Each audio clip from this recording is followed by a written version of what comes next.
Oi galera, eu sou a Nathalie. Eu sou o Samir. E nós somos os Irmãos Criminais. Hoje a gente vai contar um caso que engloba canibalismo e fanáticas religiosas, que é o caso que inspirou o filme A Órfã, o caso de Bárbara Skarlová.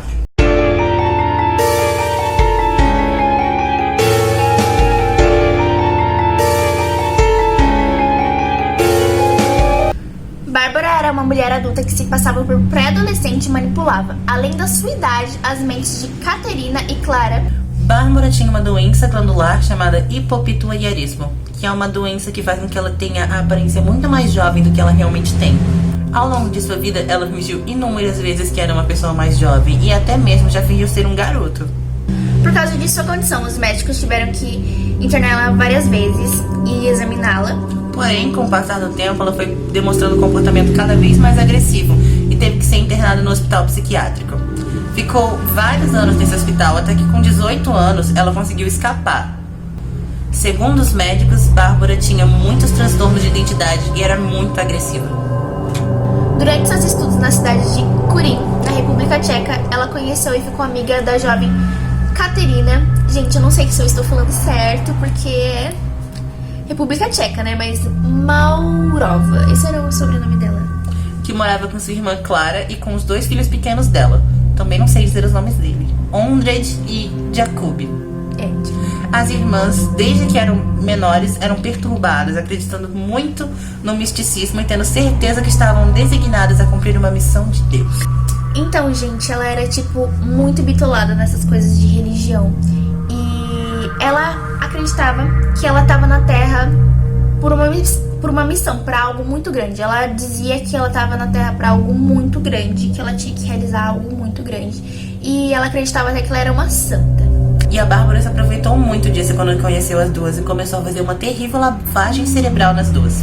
O namorado de Clara acabou se separando dela devido aos seus surtos psicóticos constantes. E ela acreditava que ele tinha uma vida dupla, que ele traía ela. Então, ele meio que não aguentou a pressão. Porque ela realmente tinha um problema mental que ia ser descoberto depois, né? Que isso é pra falar depois. Mas eu queria acrescentar que desde pequena, na escola as pessoas achavam ela meio estranha. E falavam, os professores chegavam na mãe e falavam que ela tinha comportamentos estranhos. E a mãe mudava de cidade. Toda vez que a escola reclamava do comportamento dela e da irmã, a mãe dela tirava ela da escola e se mudava de cidade. Na faculdade que Bárbara estava junto com as duas, elas se conheceram e fortaleceram uma amizade. Bárbara se aproveitou da amizade que elas tinham e aflorou o lado negativo das duas irmãs. Depois da morte da mãe das irmãs, elas passaram a morar na casa, porque elas herdaram, na casa da mãe delas. E logo depois da amizade que elas fizeram com a Bárbara começou a morar lá também. As irmãs, por conta de Bárbara, foram incitadas a participar de um culto religioso chamado Movimento Graal, no qual eles acreditavam que, se o ser humano fizesse o bem na Terra, ele poderia ir para o paraíso. Mas o horror que elas faziam passava bem longe disso.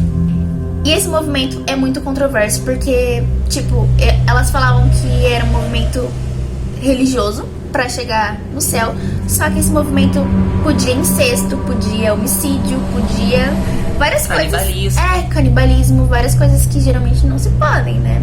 Então, nem só não religiosamente, né? Moralmente. Sim, então, a Bárbara fez tudo ser conveniente porque ela já estava planejando. Durante a convivência com as irmãs, Bárbara demonstrava dupla personalidade. Ora ela agia como uma criança, ora ela agia como uma adulta. E quando ela tava na personalidade dela de criança, ela tinha muito ciúme das crianças, né? Dos filhos da Clara. Então ela manipulava as situações. Então se algo quebrasse dentro de casa, ela falava que eram as crianças. Ela mentia, falando que eles eram mal criados, que eles faziam e aconteciam, mas eles não faziam nada. Então ela começou a manipular a cabeça das irmãs para começar a castigar eles.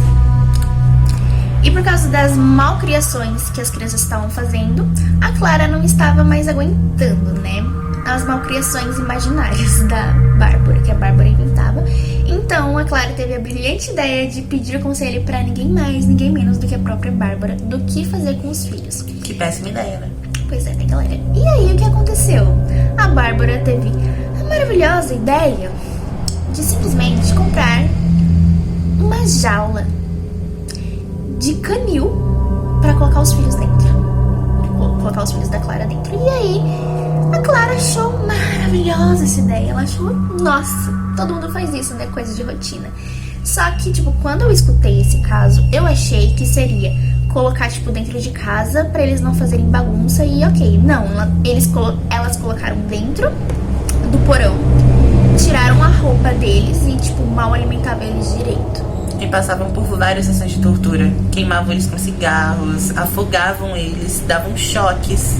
A pior parte eram as sessões de canibalismo, onde eles comiam pedaços dos filhos na frente deles. E o que acontece? A Bárbara quis influenciar a Clara e a Caterina pra elas comerem o filho da Clara pra um ritual do Graal. Só que a Clara achou muito pesado e ela não quis fazer isso. Só que como a Bárbara sabia que a Caterina era mais influenciável, ela conseguiu fazer com que cortassem pedaços deles. E elas comeram pedaços das nádegas deles, do braço e da perna na frente deles. E elas mal alimentavam eles, mas antes delas fazerem isso, elas socaram eles de comida tipo, eles não sabiam o porquê, mas depois eles descobriram desse jeito terrível. Primeiro eles comeram um e depois foi o outro. E o outro tinha que conviver sabendo que ele ia comer pra poder engordar, pra elas poderem comer eles na frente deles. Um dia, os dois irmãos conseguiram fugir da jaula, mas foram rapidamente pegos pelas irmãs e pela Bárbara, que decidiram comprar uma babá eletrônica para conseguir vigiar eles melhor e também para quando uma das meninas estivessem torturando eles, a Bárbara conseguisse ver. Curiosamente, um casal vizinho que tinha acabado de se mudar e tinha acabado de ter ganhado um recém-nascido comprou uma babá eletrônica muito parecida com a delas. Idêntica, tipo, a mesma. E o sinal estava interceptando deles, então em vez de eles verem o recém-nascido na TV deles, eles estavam vendo crianças sendo torturadas. Imagine a surpresa. Ou seja, né, galera, glória a Deus que elas compraram essa babá eletrônica, senão era pra eles estarem sendo torturados até hoje.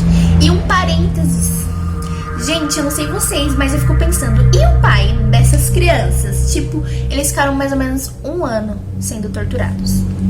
Foi comprar cigarro e nunca mais voltou. E cadê o pai? Tipo assim, eu tenho uma implicância com o pai, né? Porque no outro vídeo eu também falei, e o pai, né? Cagou totalmente pras filhas, mas que paizão, hein, galera? Foi isso mesmo. Assim que os vizinhos viram as gravações dos garotos sendo torturados, eles não demoraram pra ligar pra polícia, que rapidamente invadiu a casa que a Bárbara morava com as irmãs. As irmãs, Caterina e Clara, tentaram resistir dizendo desculpas esfarrapadas pra polícia, mas elas duas foram presas. Logo depois, a polícia desceu pro porão e viu aquele local deplorável onde as crianças estavam. Quando os policiais desceram pro porão e viram aquele local deplorável, eles não acreditaram na situação que as crianças estavam. E no canto da sala, fora da jaula, tinha uma menininha segurando um buchinho de pelúcia. Ela dizia que se chamava Akira e que tinha 12 anos e que era filha adotiva da Clara. E enquanto os irmãos estavam lá, só o osso morrendo, a Akira tava bem, como é que se fala? Normal. Gordinha, né? Limpinha. Mas como os dois meninos estavam quase mortos, os policiais deram mais atenção pra eles primeiro e depois foram pensar na Akira. Mas quando foram pensar na Akira, ela já estava num trem pra Noruega. Pois é, ela fugiu, galera. Ela foi adotada por uma família lá e ela tava fingindo ser um adolescente de 13 anos chamado Adam. Sim, ela, tipo, foi refugiada, ela mudou de nome. Mas, tipo, não foi só um país, foi outros. Mas, enfim, ela foi de país pra país, mudou de nome. E aí, ela simplesmente foi adotada. E aí, os pais adotivos ficaram, tipo... Como assim a gente tem uma assassina de 35 anos? Assassina, né? Ela não matou ninguém, mas queria. Indiretamente, ela matou, porque... algumas das fontes que a gente encontrou, um dos garotos morreu. Outras, não. Então a gente não tem certeza, porque a gente não tem informações sobre ele, porque eles eram menores de idade na época. E a gente tem que frisar, galera, que cada site diz uma coisa. Então, a gente meio que tá falando sobre o que a maioria dos sites falam. As datas são muito confusas, a gente não tem muitas informações. E a gente também não tem muita informação sobre a vida da Bárbara. A gente não sabe muito o que aconteceu antes disso tudo. Os pais da Bárbara, a gente não sabe sobre A gente isso. não sabe. É um mistério. Ela foi encontrada 1 ano depois, se fingindo de Ada, e a família adotiva ficou perplexa, tipo... Como assim uma criança de 13 anos, na verdade uma criminosa de 35? Olha que surpresa, galera. A gente está aqui com o nosso filho lindo e maravilhoso. O quê? É uma menina? Gente, eu fico assim, pensando um pouco. A mãe nunca entrou no banheiro enquanto tava tomando banho. Privacidade. Eu não sei, gente. É que a minha mãe, tipo... Quero mijar! E aí, ela entra e me vê no banheiro tomando banho. Normal. Talvez não seja assim na Noruega. Talvez eles sejam mais reservados. Tenho 13 anos, não veja a minha parte íntima. Os meninos contaram pra polícia tudo que eles sofreram na mão de Bárbara, de sua mãe e de sua tia. E as irmãs foram rapidamente condenadas. E quando a Bárbara foi condenada, ela alegou que ela tinha tido uma lavagem cerebral, que ela estava muito arrependida, que ela só queria o perdão, que ela não acreditava que ela foi capaz de fazer tudo aquilo com os próprios filhos. Uma observação, eu não perdoaria. Eu também não perdoaria, galera, não é por nada não. E tipo, foi confirmado depois que ela tem esquizofrenia, um grau de esquizofrenia. Então, tipo assim, a mãe dela, eu não sei se a mãe dela também era esquizofrênica ou que a mãe dela simplesmente não queria acreditar que as filhas eram esquizofrênicas. Só que a mãe dela meio que... Não que a mãe dela tenha causado isso, mas se a mãe dela tivesse tratado a esquizofrenia dela, talvez isso não teria acontecido. Bárbara foi encontrada 1 ano depois na tal família adotiva na Noruega e foi condenada a 12 anos de prisão. E no processo de julgamento da Bárbara, ela teve vários exames que confirmaram umas coisas assim meio na cabeça dela que não era normal, né? E comportamentos estranhos. E também ela se aproveitava muito das pessoas por conta da aparência nova dela. Então o que fizeram? Fizeram um tratamento nela pra ela aparentar ter uma idade pelo menos de uma pessoa de maior de idade, né? Ela teve que fazer esse tratamento, só que ela não queria. Ela quis entrar com uma ação pra não fazerem isso nela, contra a vontade dela. Mas foi barrada. Ela foi barrada porque, tipo assim, né? Você não tem escolha, querida. Olha as monstruosidades que você fez. Então, hoje ela tem uma aparência mais... Ainda jovem, mas um pouco mais velha. Exatamente. Mas ela não queria. Ela queria ser, tipo... Jovem pra sempre. Criancinha pra sempre. Porque ela se aproveitava das pessoas. E quando ela fazia alguma maldade, ela podia se safar por isso. Mas não foi dessa vez, querida. Esse caso foi pedido por um de nossos inscritos. Se você tiver curiosidade sobre qualquer caso, você pode deixar nos comentários. Sim, e gente, não esqueçam de colocar casos que vocês gostem e casos que vocês queiram saber nos comentários, porque ajuda muito. A gente já tá com uma listinha, porque vocês já colaboraram no primeiro vídeo. E... spoiler, a gente vai ter um caso de mais uma bunda que foi frita. Quer dizer, mais uma bunda que foi comida, mas dessa vez a bunda foi frita. Acho que vai ser o nosso 5º caso, porque a gente tem uma listinha que os inscritos pediram. Não se esqueça de curtir, compartilhar e se inscrever no canal. Se você não gostou, só vai embora, não precisa dar dislike. Não, e a gente falar na maior naturalidade, uma bunda que foi frita. Entre no nosso grupo no Facebook, siga a gente no Instagram. E o grupo no Facebook e o Instagram é Irmãos Criminais. Não tem erro, galera. Então sigam a gente, porque a gente vai estar interagindo por lá. E vocês também vão poder pedir casos, mandar fotos e tudo mais. É isso, galera. O vídeo já deve estar super grande, então um beijão. É isso. Bye, Lorena. Bye, Lorena. Pera. Dá um grito. Bárbara. Você conseguiu falar, que bonitinho. Agora, ao longo de sua vida, ela fingiu inúmeras vezes. Os médicos tiveram que examinar ela várias vezes. Aí que fala, vai assim. Durante a... Desculpa. ela que ficava bosta.